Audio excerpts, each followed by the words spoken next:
Okay, so let me just start by saying that I still can't believe this is my life. I mean, whoever thinks they're going to be kicked out of their own home by their daughter-in-law after she wins $85 million.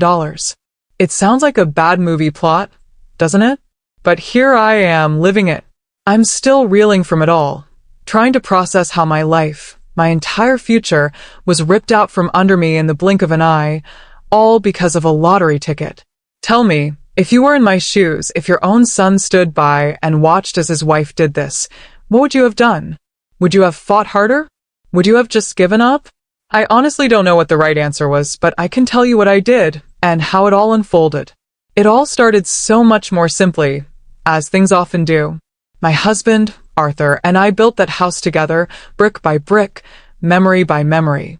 We bought the land almost 50 years ago, a beautiful plot on the edge of a quiet town, and we spent years saving, planning, and finally building our dream home. It wasn't a mansion, but it was our mansion. It was filled with history, with laughter, with the echoes of our children growing up. Every scratch on the kitchen table, every faded patch on the living room rug held a story. It was more than just a house. It was the physical embodiment of our lives together. We raised two wonderful children there, our daughter, Clara, and our son, David. David was always a bit of a dreamer, a kind soul, but sometimes a little too easily swayed. He was our youngest, and maybe, just maybe, we spoiled him a little bit. He met Sarah in college, and from the moment he introduced her to us, I had a strange feeling. She was undeniably beautiful, intelligent, and charming, but there was an intensity in her eyes, a kind of ambition that sometimes felt a little sharp, a little cold. I tried to push those feelings aside, telling myself I was being an overly protective mother. Arthur, bless his optimistic heart, thought she was wonderful. They got married shortly after David finished his degree, a lovely ceremony in our backyard, right under the old oak tree that Arthur had planted when David was born. We were all so happy for them. Sarah, at first, seemed like a good addition to our family. She was polite, attentive, and always seemed eager to help, especially when Arthur started to get sick. Arthur had been battling a long illness for several years, a cruel disease that slowly stripped away his strength and vitality. It was heartbreaking to watch the man I loved, the man who built our home with his own hands, become so frail. During those final years, David and Sarah moved into our house to help care for him and to be closer to us. It was a mutual agreement, born out of necessity and love. They had been struggling financially, living in a small, cramped apartment, and the thought of them being close was a comfort, especially to Arthur. We drew up a simple agreement, nothing formal with lawyers, just a heartfelt understanding. They would live in the guest suite, contribute to household expenses, and help with Arthur's care. In exchange, they wouldn't have to pay rent, and the understanding was that one day, when Arthur and I were no longer around, the house would be David's. It felt like the natural order of things, a way to keep our family home in the family. I remember Arthur specifically saying, "This house will always be a home for our children." Sarah was present for these conversations, nodding, smiling, agreeing with everything. She even seemed genuinely caring in those initial months, helping me with Arthur's medication, running errands, and generally being supportive. I began to relax, to think maybe my initial impressions of her were wrong, that she truly was a loving and selfless person. The day Arthur passed away was the darkest day of my life. The house felt empty, hollowed out by his absence. David was devastated, of course, and Sarah, to her credit, was a pillar of support for him. For me, the grief was a heavy blanket, muffling everything else. In the midst of my sorrow, the practicalities of life still had to be addressed. Arthur had left a modest estate, mostly consisting of the house and a small amount of savings. He had always been meticulous with his finances, and everything was perfectly in order. The will stated that the house was mine for the remainder of my life, and upon my passing, it would be divided equally between David and Clara. This was always our plan, our way of ensuring both our children were taken care of. David, being the one living in the house, would have the option to buy out Clara's share, or they could sell it and split the proceeds. It was all very clear, very fair. Sarah was present when the will was read, sitting quietly, her face unreadable. I remember thinking then that it was a testament to her respect for Arthur and her support for David. How naive I was. Life settled into a new, quiet rhythm after Arthur's passing. David and Sarah continued to live with me. I found solace in their presence, in the routines of everyday life, even though the house felt too big, too silent without Arthur. Sarah, however, slowly started to change. The subtle shifts began almost imperceptibly. She started making more suggestions about the house. Small things at first, new curtains, a different color paint for the guest bathroom. I didn't mind, really. I was still grieving, and her energy, her desire to freshen things up, seemed benign. But then the suggestions became demands.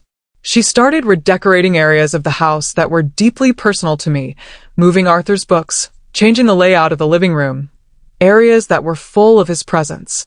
When I gently pushed back, she would get defensive, saying things like, "It's for the best, Mother. This house needs an update. It's looking a bit dated." Or, "We're all living here now, so we should all feel comfortable." David would just stand by, quiet, uncomfortable, never defending me, never speaking up. I started to feel like a guest in my own home. Then came the lottery. It was a Friday evening just like any other. Sarah always played the lottery, a weekly ritual. She'd buy a few tickets, mostly quick picks, and dream aloud about what she'd do if she won. I'd always just humored her, smiling, thinking it was a harmless little fantasy. That night, she checked the numbers on her phone, and I heard a sharp gasp, followed by a stunned silence. Then a scream. Not a scream of joy, but a primal sound, a mixture of disbelief and pure, unadulterated shock. David came running from the garage, where he'd been tinkering with an old engine. We both rushed to her side, thinking something terrible had happened. She was shaking, holding her phone with both hands, tears streaming down her face. "I won," she whispered, her voice barely audible. "I actually won. $85 million. The next few days were a blur. The initial shock gave way to a whirlwind of lawyers, financial advisors, and the overwhelming reality of winning such an astronomical sum. Sarah was meticulous about everything, ensuring every detail was handled perfectly, every penny accounted for. David, bless his heart, was ecstatic, but also a little overwhelmed. He kept saying, "We're rich, Mom. We're finally rich." I was happy for them, truly. I always wanted my children to be comfortable, to have less struggle than Arthur, and I did. I thought this would bring them security, happiness, and perhaps even some peace. I thought naively that it might even soften Sarah, make her less driven, less demanding. I couldn't have been more wrong. The changes in Sarah were immediate and dramatic.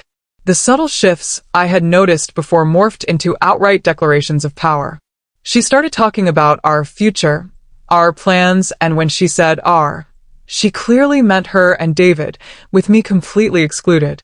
She started buying extravagant things, designer clothes, expensive jewelry, a brand new luxury car. The house, my house, suddenly became too small, too old, too unsophisticated for her new status. She would walk through it, critiquing every aspect, every piece of furniture, every memory. "This sofa has to go," she'd declare. "It's so outdated." Or, "We need a proper master suite, not this cramped little room." I would listen, my heart sinking with each comment, but I would remind myself that she was just excited, overwhelmed with her new wealth. I tried to be understanding. One evening, about a month after they received the lottery winnings, Sarah called a family meeting. David, Sarah, and I sat in the living room, a room that now felt alien with some of Sarah's new, ridiculously expensive minimalist art hanging on the walls. Sarah cleared her throat, her posture stiff and formal. "Mother," she began, her voice devoid of its usual polite pleasantries, "David and I have been discussing our future, and we've made some decisions." My stomach dropped. I knew instinctively that this wasn't going to be good. "We've decided that we need a new home, a place that reflects our new lifestyle, our new standing." She paused, as if expecting me to applaud. I just stared at her, my heart pounding in my chest. And, she continued, her gaze unwavering, we've also decided that this house, while it has sentimental value, no longer suits our needs. It's old, it's too small, and frankly, it needs a lot of work. I swallowed, trying to find my voice. But Sarah, I began, this is my home. This is where Arthur and I built our lives. This is where David grew up. She cut me off, a dismissive wave of her hand. Yes, we know the history.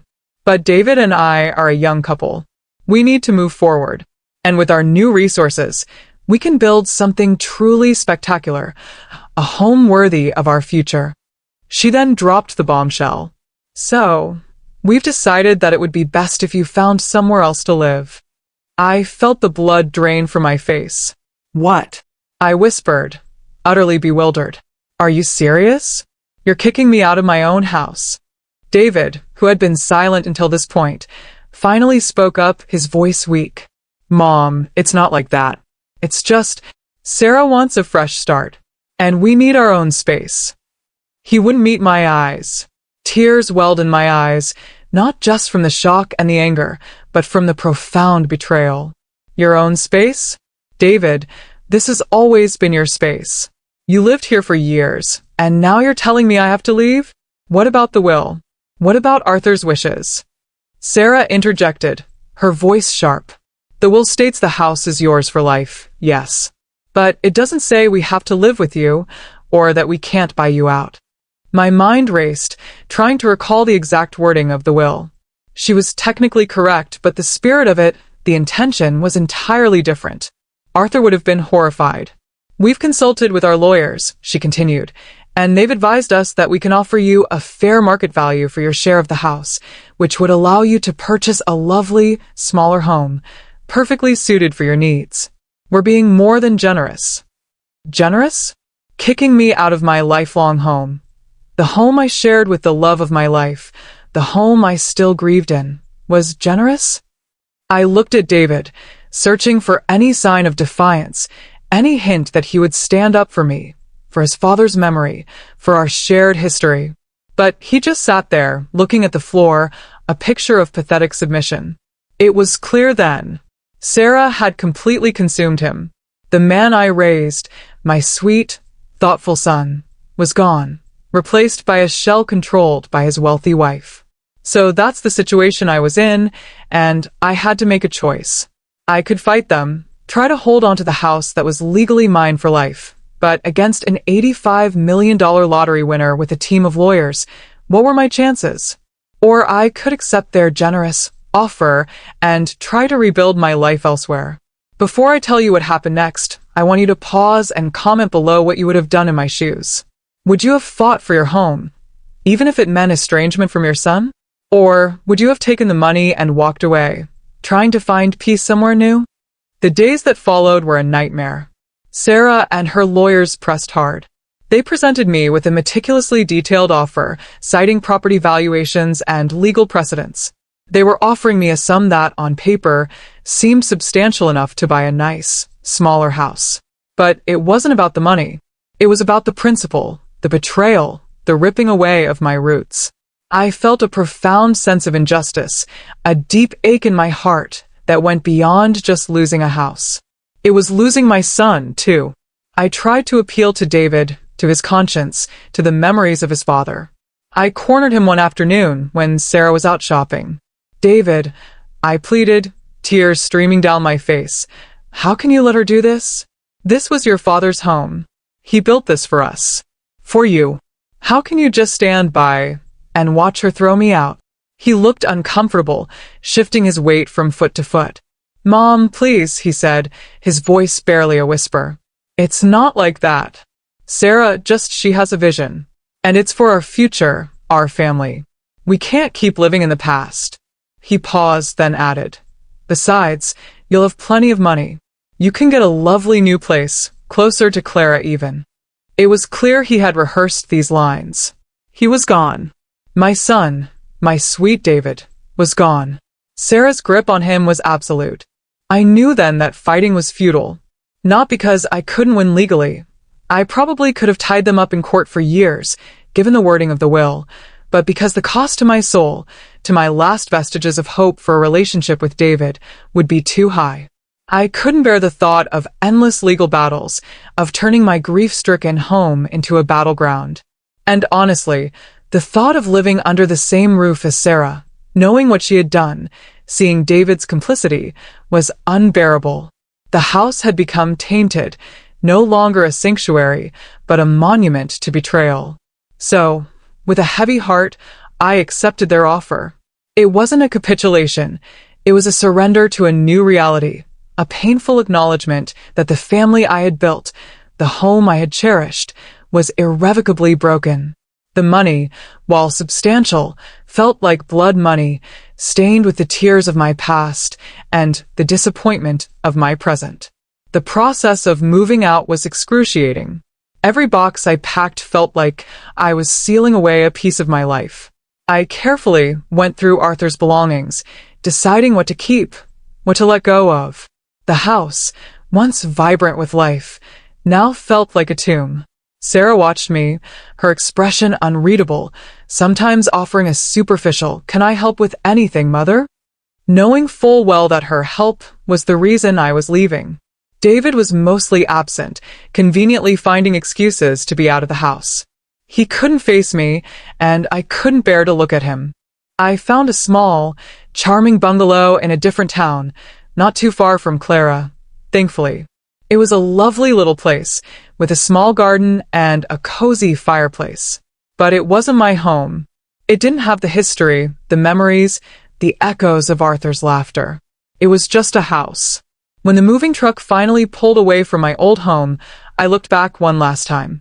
The house stood there, stoic and silent, no longer mine. I felt a profound emptiness, a sense of loss that was more than just property. It was the loss of a future I had envisioned, a legacy I thought I was leaving. In the months that followed, I tried to rebuild my life. Clara was a godsend, supportive and loving, outraged by her brother's actions. She helped me settle into my new home, listened patiently to my grief and anger, and reminded me that I still had family who loved me. David called occasionally, brief, awkward conversations where he'd ask how I was doing, never truly engaging, never acknowledging the elephant in the room. I could hear the forced cheerfulness in his voice, the underlying guilt. Sarah never called. I did hear things, though. Through mutual acquaintances, I heard about the grand renovations Sarah and David were undertaking on my house.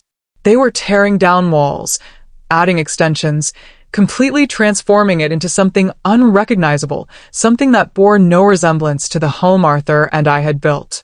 They even installed a massive, ornate gate at the entrance, as if to physically bar any reminder of its past.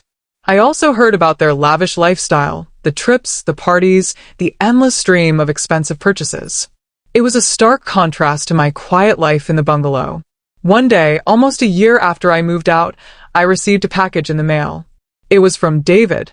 Inside was a framed photo. It was a picture of him and Sarah, standing in front of the new house, beaming arm in arm. The house was unrecognizable, a modern monstrosity, gleaming and soulless. On the back of the photo, David had written, "Look how far we've come, Mom. Everything is perfect." There was no apology, no acknowledgement of the pain they had caused, just a triumphant declaration of their new wealth and their new life, built on the ashes of my old one. It was a final, cruel twist of the knife. I put the photo in a drawer, out of sight, out of mind. The house was gone, and so was the son I once knew. My only solace is in the quiet moments, in the memories I hold dear, the ones Sarah and David can never touch. The sound of Arthur's laughter, the smell of his pipe tobacco, the way the light streamed into the kitchen on a summer morning. Those memories are mine, and they live within me, not within the walls of a house. I try to focus on the good things, on Clara, on the new friends I've made in my new community, on the peace I'm slowly finding. But the sting of betrayal, the ache of a broken family, lingers. So, that's my story. It's a harsh reminder that money, while it can buy comfort, can also expose the darkest corners of human nature. It can strip away love, loyalty, and family bonds faster than anything else. I lost my home, yes, but I also lost a son. And that, I think, is the greatest lottery loss of all. Like this video if you were on my side, if you think what they did was wrong. Subscribe for more stories like this, where real people share their unbelievable experiences. And please, share your final thoughts on this whole mess in the comment section. Did I do the right thing by walking away? Or should I have fought until the very end? I'll see you all in the next story.